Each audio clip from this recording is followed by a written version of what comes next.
Okay, so let's get right into it. We're going to pull back the curtain on how scientists actually study something we all do, but, let's be honest, often struggle with: sleep. I mean, it's such a universal feeling, isn't it? That sense that you're just not fully charged. And, more often than not, the real culprit is our sleep, or, well, the lack of it. So, this isn't about counting sheep, not at all. We're actually going to dig into the architecture of a real sleep questionnaire. Think of it like the scientific blueprint researchers use to map out all the intricate ways sleep impacts our lives.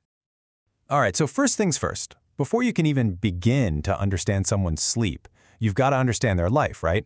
Researchers have to start by building that foundational context. And this is that essential background info. It goes way beyond just the standard demographics. Researchers get really specific about key lifestyle factors. And notice, it's not just a simple yes or no for smoking or drinking.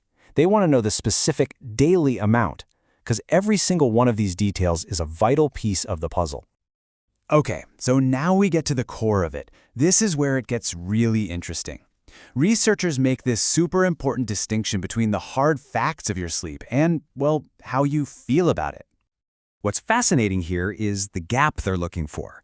A study will ask, okay, how many hours do you actually sleep?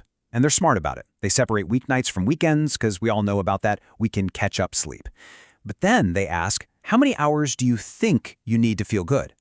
And that difference, that gap between what you get and what you feel you need, that can tell researchers so much about a hidden sleep debt or just a deep dissatisfaction. And then they dig even deeper.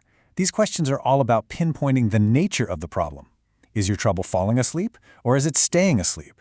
Do you even realize you're waking up in the middle of the night? And check out the focus on the work week. That's when the rubber really meets the road, isn't it? Plus, that critical question about shift work, a huge disruptor for our internal clocks. So, you might be wondering, how on earth do you measure a feeling? Well, it's pretty simple actually, with a scale. A question just like this one takes a totally subjective experience, your personal satisfaction with your sleep, and turns it into a number from 1 to 10. It's so straightforward, but it's an incredibly powerful way to put a number on how you feel about your rest. All right, and this brings us to the big so what of it all, because sleep doesn't happen in a vacuum, right? It has this ripple effect that touches every single part of our lives. And researchers are absolutely determined to measure those ripples. So check this out. If someone says, yep, I have a sleep problem, a whole new branch of questions opens up.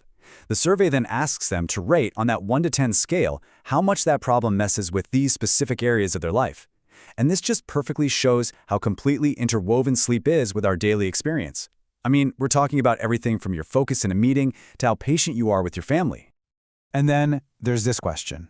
And this one hits different. It's not about general well-being anymore. This is a stark, critical question about safety. It really underscores the very real, sometimes life-or-death dangers that can come from being severely sleep-deprived. The takeaway here is huge. The consequences aren't just about feelings. They can have serious, tangible, real-world implications. Now you might think, hey, tired is tired, what's the big deal? But researchers know it's way more nuanced than that. They actually take a very precise approach to understanding all the different sensations of low energy.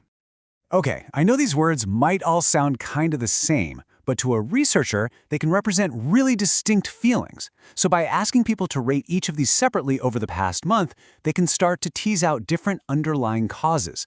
Like, are you physically fatigued from a workout? Are you mentally sleepy and can't keep your eyes open? That specific language really matters. Okay, so we've seen all these questions they ask, but how does all this personal info actually get turned into cold, hard scientific data? Well, let's peek behind the curtain at the researcher's secret weapon, something called a codebook.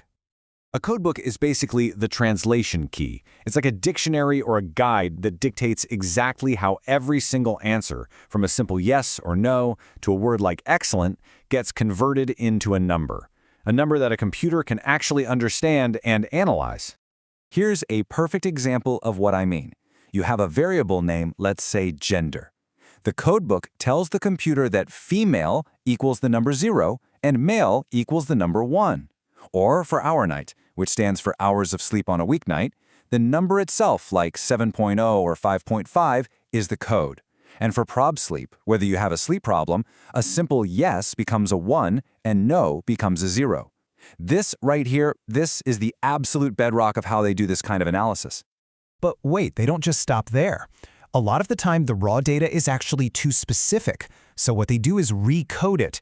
And all that means is they group responses together. It helps them see the forest for the trees, to spot those bigger, more meaningful patterns.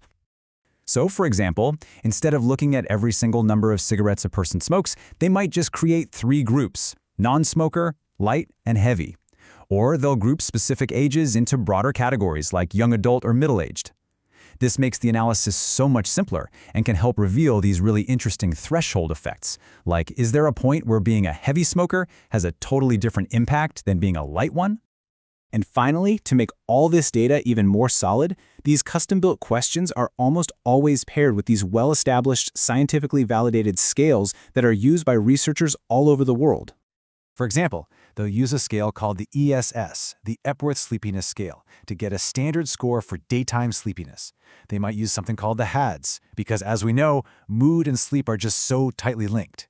Or the TOS, to get one single score for all those different feelings of tiredness we talked about before. And the beauty of using these standard scales is that their results can be compared to other studies anywhere in the world. So when you put this all together, what you get is this incredibly detailed, comprehensive picture. It's this whole structured system. The questions filtered through that codebook, it just weaves together everything. You've got the context, the habits, the feelings, and all the consequences. It really does create a complete map of someone's entire sleep world. Which, brings us to a final thought, something for you to chew on. Thinking about all these interconnected pieces we just walked through, the context, your habits, your feelings, the downstream impact.